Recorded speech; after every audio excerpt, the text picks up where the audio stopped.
ವಿಜಯೇಂದ್ರ ಪ್ರಿಯಾಂಕ್ ಖರ್ಗೆ ಮಧ್ಯೆ ವಾಕ್ಸಮರ ಈಗ ತಾರಕಕ್ಕೇರ್ತಾ ಇದೆ. ಸಿಎಂ ಕೂಡಲೇ ಪ್ರಿಯಾಂಕ್ ಖರ್ಗೆ ರಾಜೀನಾಮೆ ಪಡಬೇಕು ಅಂತ ಬಿಜೆಪಿ ರಾಜ್ಯಾಧ್ಯಕ್ಷ ವಿಜಯೇಂದ್ರ ಆಗ್ರಹವನ್ನು ವ್ಯಕ್ತಪಡಿಸ್ತಾ ಇದ್ದಾರೆ. ಈಗಾಗಲೇ ಗುತ್ತಿಗೆದಾರ ಸಚಿನ್ ಆತ್ಮಹತ್ಯೆ ಪ್ರಕರಣಕ್ಕೆ ಸಂಬಂಧಪಟ್ಟಂತೆ ಬಿಜೆಪಿ ಹಾಗೂ ಪ್ರಿಯಾಂಕ್ ಖರ್ಗೆ ನಡುವೆ ವಾರ್ ನಡೀತಾ ಇದೆ. ಸಿಎಂ ಕೂಡಲೇ ಪ್ರಿಯಾಂಕ್ ಖರ್ಗೆ ರಾಜೀನಾಮೆ ಪಡಿಬೇಕು ಅಂತ ಬಿಜೆಪಿ ರಾಜ್ಯಾಧ್ಯಕ್ಷ ವಿಜಯೇಂದ್ರ ಈಗ ಆಗ್ರಹವನ್ನು ಮಾಡಿದ್ದಾರೆ. ಬೆಂಗಳೂರಿನಲ್ಲಿ ಪತ್ರಿಕಾಗೋಷ್ಠಿ ನಡೆಸಿರುವಂಥ ವಿಜಯೇಂದ್ರ ಸಚಿವ ಪ್ರಿಯಾಂಕ್ ಖರ್ಗೆ ರಾಜೀನಾಮೆ ಕೊಡಬೇಕು ಅಂತ ಹೇಳಿದ್ದಾರೆ. ಅದಕ್ಕೆ ಖರ್ಗೆ ಅವರು ಕೂಡ ತಿರುಗೇಟನ್ನು ಕೊಟ್ಟಿದ್ದಾರೆ. ಎಷ್ಟೇ ಚೀರಾಡಲಿ ಬಟ್ಟೆ ಹರ್ಕೊಂಡ್ರು ರಾಜೀನಾಮೆ ಕೊಡಲ್ಲ ಅನ್ನುವಂಥ ಮಾತನ್ನು ಈಗ ಪ್ರಿಯಾಂಕ್ ಖರ್ಗೆ ಹೇಳ್ತಿದ್ದಾರೆ. ಬೆಂಗಳೂರಿನಲ್ಲಿ ಸಚಿವ ಪ್ರಿಯಾಂಕ್ ಖರ್ಗೆ ಹಾಗೂ ಖರ್ಗೆ ಈಗ ಪರಸ್ಪರ ವಾಕ್ಸಮರವನ್ನು ನಡೆಸ್ತಾ ಇದ್ದಾರೆ. ಇನ್ನು ಪ್ರಿಯಾಂಕ್ ಖರ್ಗೆ ಹಾಗೂ ವಿಜಯೇಂದ್ರ ಏನೆಲ್ಲ ಆರೋಪಗಳನ್ನು ಮಾಡ್ತಿದ್ದ ವಿಜಯೇಂದ್ರ ಏನು ಹೇಳಿದ್ರು, ಅದಕ್ಕೆ ಪ್ರಿಯಾಂಕ್ ಖರ್ಗೆ ಯಾವ ರೀತಿ ಉತ್ತರ ಕೊಟ್ಟಿದ್ದಾರೆ ನೋಡೋಣ ಬನ್ನಿ. ಹಿಂದೆ ಬಿಜೆಪಿ ಸರ್ಕಾರ ಇದ್ದಾಗ ಈಶ್ವರಪ್ಪನವ್ರ ಮೇಲೆ ಆರೋಪ ಬಂದಾಗ ತಮ್ಮ ಸಚಿವ ಸ್ಥಾನಕ್ಕೆ ರಾಜೀನಾಮೆ ಕೊಟ್ಟಿದ್ದು ತಾವು ಮರಿಬಾರದು. ಈಶ್ವರಪ್ಪನವರು ಸಚಿವ ಸ್ಥಾನಕ್ಕೆ ರಾಜೀನಾಮೆ ಕೊಟ್ಟಿದ್ದು ಮರಿಬಾರದು.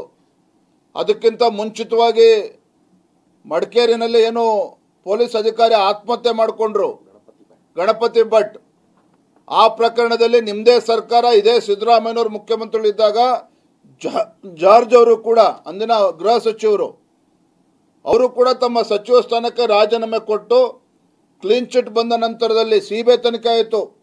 ಯಾಕಂದರೆ ನಾಳೆ ಕಾಂಗ್ರೆಸ್ನವ್ರು ಹೇಳ್ಬೋದು ಮುಖ್ಯಮಂತ್ರಿಗಳು ಇದು ಕೇಂದ್ರ ಸರ್ಕಾರದ ಕೈಬೊಂಬೆ ಅಂತೇಳಿ. ಜಾರ್ಜ್ ಅವರ ಪ್ರಕರಣದಲ್ಲಿ, ಗಣಪತಿ ಭಟ್ ಪ್ರಕರಣದಲ್ಲಿ ನಮ್ಮದೇ ಕೇಂದ್ರ ಸರ್ಕಾರ ನರೇಂದ್ರ ಮೋದಿಜಿಯವರ ಪ್ರಧಾನಮಂತ್ರಿ ಇದ್ದಾಗ ಸಿಬಿಐ ತನಿಖೆಯಾಗಿ ಕ್ಲೀನ್ ಚಿಟ್ ಸಿಕ್ಕಿದೆ. ಅದನ್ನು ಮರಿಬಾರ್ದು ಮಾನ್ಯ ಸಿದ್ದರಾಮಯ್ಯನವರು, ಪ್ರಿಯಾಂಕ ಖರ್ಗೆ ಅವರು ಕೂಡ. ನಾಗೇಂದ್ರ ಅವರು ವಾಲ್ಮೀಕಿ ಅಭಿವೃದ್ಧಿ ನಿಗಮ ಹಗರಣದಲ್ಲಿ ಸಿಕ್ಕಾಕೊಂಡಾಗ ಅವರು ಕೂಡ ರಾಜೀನಾಮೆ ಕೊಟ್ಟಿದ್ದಾರೆ ಇದೇ ಸರ್ಕಾರದಲ್ಲಿ. ಹಾಗಾಗಿ ನಾನಿವತ್ತು ಮಾನ್ಯ ಮುಖ್ಯಮಂತ್ರಿಗಳೆಲ್ಲ ಆಗ್ರಹ ಮಾಡ್ತಾನೆ, ಒಂದು ಕ್ಷಣನೂ ಕೂಡ ತಡ ಮಾಡ್ದೇನೆ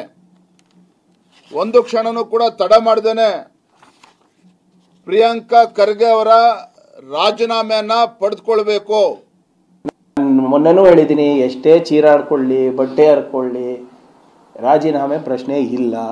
ಬೇಕಾದರೆ ಈಗ ಒಂದು ಸಾಕ್ಷಿ ಕೊಟ್ಟು ಮಾತಾಡಲಿ, ಅವಾಗ ನಾವು ಮಾತಾಡ್ಬೋದು. ಇಲ್ಲಾಜಿಕಲ್ಲಾಗಿ ಮಾತಾಡಿದ್ರೆ, ಯಾವುದೇ ಕಾನೂನು ಆಧಾರಿತವಾಗಿ ಮಾತಾಡಲಿ, ಸಾಕ್ಷಿ ಇರಲಾರ್ದೆ ಮಾತಾಡಿದ್ರೆ ಏನಂತ ದಿನ ಉತ್ತರ ಕೊಡೋದೇ ಆಗುತ್ತೆ ಅವರಿಗೆ, ಅದೇ ಕೆಲಸ ಆಗುತ್ತೆ ನಮಗೆ. ಸೊ ಅದರಿಂದ ಫಸ್ಟು ಅವರು ಪಾರ್ಟಿನಲ್ಲಿ ಫಸ್ಟ್ ಅವರ ನಾಯಕತ್ವವನ್ನು ಕಾಯಂ ಮಾಡ್ಕೊಳ್ಳಿ, ಆಮೇಲೆ ಬಂದು ಬೇರೆ ಪಾರ್ಟಿ ಬಗ್ಗೆ ಮಾತಾಡಲಿ. ಅವರು ಪ್ರಿಯಾಂಕ್ ಖರ್ಗೆ ಅವರೇನು ಸುಪ್ರೀಂ ಕೋರ್ಟಾ ಹೈಕೋರ್ಟಾ? ಇವ್ರು ಸುಪ್ರೀಂ ಕೋರ್ಟಾ? ಇವರೆಲ್ಲ ಹೇಳ್ತಾ ಇದ್ದಾರಲ್ಲ ಇವಾಗ ನಾವು ರಾಜೀನಾಮೆ ಕೊಡಬೇಕು, ಅದು ಇವ್ರು ಸುಪ್ರೀಂ ಕೋರ್ಟಾ? ಆಮೇಲೆ ನಾವು ಹೇಳ್ತಾ ಇರೋದು ಪದೇ ಪದೇ ಬೇಸ್ಡ್ ಆನ್ FSL ರಿಪೋರ್ಟ್. ಏನಾದರೂ ಸಾಮಾನ್ಯ ಪ್ರಜ್ಞೆ ಇದೆಯೇನ್ರಿ? Do they have any common sense? ನಂದ FSL ರಿಪೋರ್ಟು ನಾನು ನಡೆಸ್ತಾ ಇದ್ದೀನಿ ಆ ಕೇಸು. ಇವರೆಲ್ಲ ನ್ಯಾಯ ಕೊಡಿಸ್ಬೇಕಂತ ಇದ್ದಾರಲ್ಲ, ಫಸ್ಟ್ ನಿಮ್ಮಲ್ಲಿ ನಿಮ್ಮ ನಾಯಕರು ಮಾಡಿದಂಥ ಅನ್ಯಾಯಗಳಿಗೆ ಫಸ್ಟ್ ಅವ್ರಿಗೆ ನ್ಯಾಯ ಕೊಡಿಸಿ, ಅದಾದಮೇಲೆ ಬೇರೆಯವ್ರ ಬಗ್ಗೆ ವಿಚಾರ ಮಾಡಿ. ನಿಮ್ಮ ಏನು ಕಾಂಡಕ್ಟಿಂದ ನಿಮ್ಮಿಂದ ಆದಂಥ ವಿಕ್ಟಮ್ಸಿಗೆ ಫಸ್ಟ್ ನ್ಯಾಯ ಕೊಡಿಸಿ, ಅದಾದಮೇಲೆ ಬೇರೆಯವ್ರ ಬಗ್ಗೆ ಮಾತಾಡಿ. ನಾನು ಯಾವತ್ತನ ಹೇಳಿದ್ದೀನಿ ನಾನು ಕಾನೂನು ಅಂತ? ಕಾನೂನಲ್ಲಿ ಏನು ನಡೆಯಿದೆ, ಕೋರ್ಟ್ನಲ್ಲಿ ಏನಿದೆ, ಸಾಕ್ಷಿಗಳೇನಿದೆ, FSL ರಿಪೋರ್ಟ್ ಏನಿದೆ, ಅದರ ಆಧಾರದ ಮೇಲೆ ನಾನು ಮಾತಾಡ್ತಾ ಇರೋದು. ನೀವು ಯಾವ ಆಧಾರದ ಮೇಲೆ ಮಾತಾಡ್ತಾ ಇದ್ದೀರಾ ಸ್ವಾಮಿ? ಯಾವ ಆಧಾರದ ಮೇಲೆ ಮಾತಾಡ್ತಾ ಇದ್ದೀರಾ? ನಾನು ಹೇಳ್ತಾ ಇದ್ದೀನಲ್ಲ, ಇಟ್ಟು ಮಾತಾಡಿ. ಸುಮ್ಮನೆ ಏನು ಗಾಳಿನಲ್ಲಿ ಗುಂಡು ಹಾರಿಸೋದಲ್ಲ. ನೋಡಿ, ಆಂದೋಲನ ಸಮಿತಿ, ಸತ್ಯ ಶೋಧನಾ ಸಮಿತಿ ಮಾಡಲಿ, ಫಸ್ಟ್ BJPನಲ್ಲೇ ಮಾಡಲಿ. ಇನ್ನು ಸಚಿನ್ ಆತ್ಮಹತ್ಯೆ ಕೇಸಿಗೆ ಸಂಬಂಧಪಟ್ಟಂತೆ ವಿಜಯೇಂದ್ರ ಮತ್ತು ಪ್ರಿಯಾಂಕ್ ಖರ್ಗೆ ನಡುವೆ ಈಗ ವಾಕ್ಸಮರ ತಾರಕಕ್ಕೇರ್ತಾ ಇದೆ. ಇದರ ನಡುವೆ ಬಿಜೆಪಿ ಈ ಒಂದು ಪ್ರಕರಣವನ್ನು CBI ಕೊಡಬೇಕು ಅಂತ ಒತ್ತಾಯ ಮಾಡ್ತಾ ಇದೆ. CBI ತನಿಖೆಗೆ ಬಿಜೆಪಿ ರಾಜ್ಯಾಧ್ಯಕ್ಷ ವಿಜಯೇಂದ್ರ ಆಗ್ರಹವನ್ನು ಮಾಡಿದ್ದಾರೆ. ಸಚಿನ್ ಕುಟುಂಬದ ಜೊತೆ ಬಿಜೆಪಿಯಿಂದ CBIಗೆ ಒತ್ತಾಯ ಮಾಡ್ತಿದ್ದೀವಿ, ಅವ್ರ ಕುಟುಂಬದ ಜೊತೆ ನಾವು ಕೂಡ ಒತ್ತಾಯ ಮಾಡ್ತಿದ್ದೀವಿ ಅಂತ ಬೆಂಗಳೂರಿನಲ್ಲಿ BY ವಿಜಯೇಂದ್ರ ಹೇಳಿದ್ದಾರೆ. ವಿಜಯೇಂದ್ರಗೆ ಸಚಿವ ಪ್ರಿಯಾಂಕ್ ಖರ್ಗೆ ಕೂಡ ಟಾಂಗನ್ನು ಕೊಟ್ಟಿದ್ದಾರೆ. ಯಾಕೆ ಈಗ CBI ತನಿಖೆ ಕೊಡಬೇಕು, ಮೊದಲು ಪ್ರಾಥಮಿಕ ತನಿಖಾ ವರದಿ ಬರಲಿ. ವಿಜಯೇಂದ್ರ ಅವರ ಮಾತಿಗೆ ಈಗ ಖರ್ಗೆ ಅವ್ರು ಹೇಳ್ತಾ ಇರುವಂಥದ್ದು, ಏನಕ್ಕೀಗ CBI ತನಿಖೆ ಕೊಡಬೇಕು ಅಂತ ಅವ್ರು ಪ್ರಶ್ನೆ ಮಾಡ್ತಿದ್ದಾರೆ. ಇವರಿಬ್ಬರ ನಡುವೆ ಈಗಾಗಲೇ CBI ವಿಚಾರವಾಗಿ ಏನೆಲ್ಲ ಆಗ್ತಾ ಇದೆ ಅಥವಾ ವಿಜಯೇಂದ್ರ ನೇರವಾಗಿ CBIಗೆ ಕೊಡಲೇಬೇಕು ಅಂತ ಪಟ್ಟಿಡಿದ್ರೆ, ಇದನ್ನು ಈಗ ಪ್ರಿಯಾಂಕ್ ಖರ್ಗೆ ಅವರು ಪ್ರಶ್ನೆ ಮಾಡ್ತಾ ಇದ್ದಾರೆ. ಹಾಗಾಗಿ ಕುಟುಂಬದ ಒತ್ತಾಯ ನೆನ್ನೆ ಇರ್ತಕ್ಕಂಥದ್ದು, ಭಾರತೀಯ ಜನತಾ ಪಾರ್ಟಿ ಒತ್ತಾಯ ಮಾಡ್ತಾ ಇರ್ತಕ್ಕಂಥದ್ದು ಕೂಡ ಸಿಬಿಐ ತನಿಖೆನೇ ಆಗಬೇಕು. ಇದು ಬರೀ ನಮ್ಮ ಡಿಮಾಂಡ್ ಅಷ್ಟೇ ಅಲ್ಲ, ನಮ್ಮ ಒತ್ತಾಯ ಅಷ್ಟೇ ಅಲ್ಲ, ಆಗ್ರಹ ಅಷ್ಟೇ ಅಲ್ಲ. ಆ ಸಚಿನ್ ಕುಟುಂಬ ಏನಿದೆ, ಪಾಂಚಾಲ್ ಕುಟುಂಬ, ಎಲ್ಲ ಸಹೋದರಿಯರು ಕೂಡ ಯಾವುದೇ ಕಾರಣಕ್ಕೂ ನನ್ನ ತಮ್ಮನಿಗೆ ನ್ಯಾಯ ಸಿಗೋದಿಲ್ಲ, ನನ್ನ ತಮ್ಮನನ್ನೇ ಅಪರಾಧಿ ಸ್ಥಾನದಲ್ಲಿ ನಿಲ್ಲಿಸ್ತಾರೆ ಅವರು. ಹಾಗಾಗಿ ಇದು ನಿಷ್ಪಕ್ಷಪಾತವಾಗಿರ್ತಕ್ಕಂಥ ತನಿಖೆ ಆಗಬೇಕು ಅಂತ ಹೇಳಿದ್ರೆ ಇವತ್ತು ಸಿಬಿಐ ತನಿಖೆನೇ ಆಗಬೇಕು ಅಂತೇಳಿ ಕುಟುಂಬ ಒತ್ತಾಯ ಮಾಡಿದೆ. ಬಿಜೆಪಿಗೆ CBI ಮೇಲೆ ಇದ್ದೇ ಇರ್ತದಲ್ರಿ, ಏನಕ್ಕೆ CBI ಬೇಕು? ಫಸ್ಟ್ ಬರಲಿ, ಪ್ರಾಥಮಿಕ ತನಿಖೆ ನಮ್ಮವ್ರು ಮಾಡಲಿ. ಇಲ್ಲಿವರೆಗೂ ಯಾವ ತನಿಖೆ ನೇರವಾಗಿ CBIಗೆ ಕೊಟ್ಟಿರೋದು ಹೇಳಿ? ಈಗ ವಾಲ್ಮೀಕಿ ನಿಗಮದ ಹೇಳ್ತಾ ಇದ್ದಾರೆ, ಪ್ರಾಥಮಿಕ ತನಿಖೆ ಮಾಡಿದ್ಯಾರು? ನಮ್ಮ ಸಂಸ್ಥೆಯವರು. ಏನು ಪಾರದರ್ಶಕವಾಗಿ ಮಾಡಿಲ್ವಾ? ನಾವು ನಮ್ಮ ತನಿಖೆಯ ಆಧಾರದ ಮೇಲೆ CBI ಅವರು ಬಂದು ಅವರೆಲ್ಲ ಏನೋ ಡಾಕ್ಯುಮೆಂಟ್ಸ್ಗೆ ಬೇಡಿಕೆ ಮಾಡೋದಿರ್ಬೋದು ಅಥವಾ ಕೇಸನ್ನು ಮುಂದುವರ್ಸೋದಿರ್ಬೋದು ಮಾಡಿರೋದು. ಅದು ಹೊರತುಪಡಿಸಿ CBI ಅವರು ಏನು ಇಂಡಿಪೆಂಡೆಂಟಾಗಿ ಮಾಡಿದ್ದಾರೆ ಹೇಳಿ? ಆಮೇಲೆ ಇವರಿಗೇನಕ್ಕೆ CBI ಮೇಲೆ ಇಷ್ಟು ಪ್ರೀತಿ ಬರ್ತಾ ಇದೆ? 1 ವರ್ಷದ ಹಿಂದೆ ಎಲ್ಲ ತನಿಖಾ ಸಂಸ್ಥೆಗಳು ಇವ್ರ ಅಂಡರೇ ಇತ್ತಲ್ವಾ? ಏನಕ್ಕೆ ಇವ್ರಿಗೆ ಏನಂದರೆ ಸುಮ್ಮನೆ ಏನೋ ಭಾಳ ದೊಡ್ಡ ಹಗರಣ ಆಗಿದೆ, ಇದರಲ್ಲಿ ಯಾರ್ದಾದ್ರೂ ಒಂದು ತಲೆದಂಡ ಆಗುತ್ತೆ ಅಂತ ಹಗಲು ಕನಸು ಕಾಣ್ತಾ ಇದ್ದಾರೆ. ಅವೆಲ್ಲ ಆಗಲಾರ್ದು. ಇನ್ನು ಫೋಟೋ ವಾರ್ ಕೂಡ ತುಂಬ ಜೋರಾಗಿ ನಡೀತಾ ಇದೆ ವಿಜಯೇಂದ್ರ ಮತ್ತು ಪ್ರಿಯಾಂಕ್ ಖರ್ಗೆ ನಡುವೆ. ಈಗ ಫೋಟೋ ವಾರ್ ಹೊಸದೊಂದು ಎತ್ತರಕ್ಕೆ ಹೋಗ್ತಾ ಇದೆ. ಪ್ರಿಯಾಂಕ್ ಖರ್ಗೆ ಜೊತೆ ರಾಜು ಕುಪನೂರ್ ಫೋಟೋವನ್ನು ಅತ್ತ ವಿಜಯೇಂದ್ರ ರಿಲೀಸ್ ಮಾಡ್ತಾ ಇದ್ದಾರೆ. CM DCM ಜೊತೆಗಿನ ಫೋಟೋ ಕೂಡ ರಿಲೀಸ್ ಮಾಡಿದಂಥ ವಿಜಯೇಂದ್ರ, ಈ ಸುದ್ದಿಗೋಷ್ಠಿಯಲ್ಲಿ ಫೋಟೋ ರಿಲೀಸ್ ಮಾಡಿದಂಥ ವಿಜಯೇಂದ್ರ DCM CM ಇವ್ರ ಜೊತೆಗೆ ರಾಜು ಕುಪನೂರ್ ಅಂದರೆ ಖರ್ಗೆ ಅವರ ಆಪ್ತ ಅಂತ ಏನು ಕರೆಯಲಾಗ್ತಾ ಇದೆ, ಆತನ ಫೋಟೋವನ್ನು ರಿಲೀಸ್ ಮಾಡಿದ್ದಾರೆ. ಸುದ್ದಿಗೋಷ್ಠಿಯಲ್ಲಿ ಫೋಟೋ ರಿಲೀಸ್ ಮಾಡಿ ಅಂದರೆ ಈ ಮೂಲಕ ಪ್ರಿಯಾಂಕ್ ಖರ್ಗೆ ಅವರಿಗೆ ರಾಜು ಆಪ್ತ ಅನ್ನುವಂಥ ಸಂದೇಶವನ್ನು ಕೊಟ್ಟರೆ ಆತ ಖರ್ಗೆ ಅವರು ಕೂಡ ತಿರುಗಾಡ್ಕೊಂಡಿದ್ದಾರೆ. ರಾಜು ಕುಪನೂರ್ ಮತ್ತು ಚಂದು ಪಾಟೀಲ್ ಫೋಟೋ ರಿಲೀಸ್ ಮಾಡಿದ್ದಾರೆ. ಬಿಜೆಪಿಯ ಶಾಸಕ ಚಂದು ಪಾಟೀಲ್ ಜೊತೆಗೆ ರಾಜು ಕುಪನೂರ್ ಇರೋ ಫೋಟೋವನ್ನು ಕೂಡ ಅವರು ರಿಲೀಸ್ ಮಾಡಿದ್ದಾರೆ. ರಾಜು ಕುಪನೂರ್ ಅನ್ನೋ ಆಪ್ತ, ಆದರೆ ಹಿಂದೆ ಅವನು BJP SC ಮೋರ್ಚಾ ಅಧ್ಯಕ್ಷರಾಗಿದ್ದರು ಅನ್ನೋದನ್ನು ಮರಿಬೇಡಿ ಅಂತ ಖರ್ಗೆ ಹೇಳ್ತಾ ಇದ್ದಾರೆ. ನಾನು ಯಾಕ್ರಿ ರಾಜೀನಾಮೆ ಕೊಡಬೇಕು?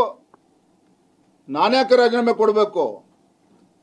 ಒಬ್ಬ ಜವಾಬ್ದಾರಿತ ಸಚಿವ ಅವರೇ ಅವ್ರು ಆಗಿದ್ದಿದ್ರೆ ಬಹುಶಃ ನಿನ್ನೆ ಮಾಧ್ಯಮದ ಮುಂದೆ ಆ ಪ್ರಶ್ನೆ ಹೇಳ್ತಾ ಇರಲಿಲ್ಲ. ಮಾನ್ಯ ಪ್ರಿಯಾಂಕಾ ಖರ್ಗೆ ಅವರೇ ಯಾತಕ್ಕೋಸ್ಕರ ರಾಜೀನಾಮೆ ಕೊಡಬೇಕು ಅಂತ ಹೇಳಿದ್ರೆ ಈ ಚಿತ್ರ ನೋಡ್ರೆ ನಿಮಗೆ ಗೊತ್ತಾಗ್ತದೆ ರಾಜು ಕಪ್ನೂರ್ ಎಷ್ಟು ಪ್ರಭಾವಿ ಇದ್ದಾನೆ ಅಂತೇಳಿ. ನೋಡಿ ಅವನ ಸ್ಟೈಲ್ ನೋಡಿ, ಅವನು ರಾಜು ಕಪ್ನೂರ್ ಎಷ್ಟೋ ಆತ್ಮವಿಶ್ವಾಸದಿಂದ ಪ್ರಿಯಾಂಕಾ ಖರ್ಗೆ ಅವ್ರ ಜೊತೆಲಿ ಹೆಜ್ಜೆಗೆ ಹೆಜ್ಜೆನ ಇಡ್ತಾ ಇದ್ದಾರೆ. ಪ್ರಿಯಾಂಕಾ ಖರ್ಗೆ ಅವರ ಪರಮಾಪ್ತವನು ರಾಜು ಕಪ್ನೂರ್ ಅವರು.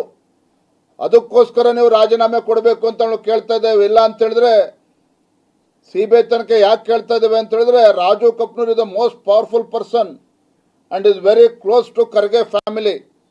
Hence we are demanding CBI investigation. ಯಾತಕ್ಕೋಸ್ಕರ ನಾವು CBI ತನಿಖೆ ಕೊಡಬೇಕು ಅಂತ ಹೇಳಿದ್ರೆ Raju Kapnoor is not a ordinary person. ಈಗ ಇಷ್ಟೆಲ್ಲ ಮಾತಾಡ್ತಾ ಇದ್ದಾರಲ್ಲ, ಇದ್ಯಾರ ಫೋಟೋ?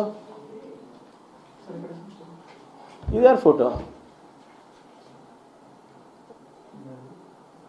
ರಾಜು ಕಪ್ನೂರ್ ಅವರು ನಿಮ್ಮ BJP ನಾರ್ತ್ ಅಭ್ಯರ್ಥಿ 2 ಸರಿ. ಈಗ ಇಷ್ಟೆಲ್ಲ ಮಾತಾಡ್ತಾ ಇದ್ದಾರಲ್ಲ. ಇನ್ನು ಖರ್ಗೆ ನಿವಾಸಕ್ಕೆ ಮುತ್ತಿಗೆ ಹಾಕ್ತೀವಿ ಅಂತ ವಿಜಯೇಂದ್ರ ನೇರವಾಗಿ ಈಗ ಹೋರಾಟವನ್ನು ಮಾಡ್ತೀವಿ ಅಂತ ಎಚ್ಚರಿಕೆಯನ್ನು ಕೊಡ್ತಾ ಇದ್ದಾರೆ. ಇದೇ ವಿಚಾರಕ್ಕೆ ಇಬ್ಬರ ನಡುವೆ ಈಗ ವಾಗ್ಯುದ್ಧ ನಡೀತಾ ಇದೆ. ವಿಜಯೇಂದ್ರ ಮತ್ತು ಪ್ರಿಯಾಂಕಾ ಮಧ್ಯೆ ಈಗ ಮುತ್ತಿಗೆ ಕದನ ನಡೀತಾ ಇದೆ. ಸಚಿವ ಪ್ರಿಯಾಂಕ್ ಖರ್ಗೆ ಮನೆಗೆ ಮುತ್ತಿಗೆ ಹಾಕ್ತೀವಿ ಅಂತ ಬೆಂಗಳೂರಿನಲ್ಲಿ BJP ರಾಜ್ಯಾಧ್ಯಕ್ಷ ವಿಜಯೇಂದ್ರ ಹೇಳಿಕೆಯನ್ನು ಕೊಡ್ತಾ ಇದ್ದಾರೆ. ವಿಜಯೇಂದ್ರಗೆ ತಿರುಗೇಟು ನೀಡುವಂಥ ಸಚಿವ ಪ್ರಿಯಾಂಕ್ ಖರ್ಗೆ ಬರಲಿ ಮುತ್ತಿಗೆ ಹಾಕಲಿ, ಯಾರು ಬೇಡ ಅಂತ ಹೇಳಿದ್ರು ಅಂತ ನೇರವಾಗಿ ಪಂಥಾಹ್ವಾನವನ್ನು ನೀಡ್ತಾ ಇದ್ದಾರೆ. ಆ ಭಗವಂತ ಬುದ್ಧಿ ಕೊಟ್ಟು ಮುಖ್ಯಮಂತ್ರಿಗಳು ಸ್ವಯಂ ಪ್ರೇರಣೆಯಿಂದ CBI ತನಿಖೆಗೆ ಆದೇಶ ಮಾಡಿದ್ರೆ ಒಳ್ಳೆಯದು. ಇಲ್ಲ ಅಂತ ಹೇಳಿದ್ರೆ ಜನವರಿ 4ನೇ ತಾರೀಕು ಶನಿವಾರ 2025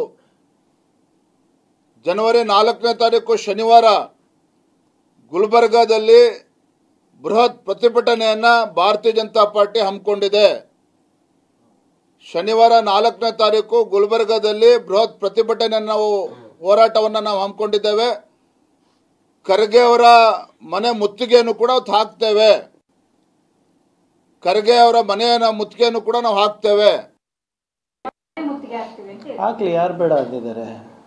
ಏನಂತ ಮುತ್ತಿಗೆ ಹಾಕ್ತಾರೆ? ಒಂದು ಸಾಕ್ಷಿ ಇದೆ ಅನ್ರಿ.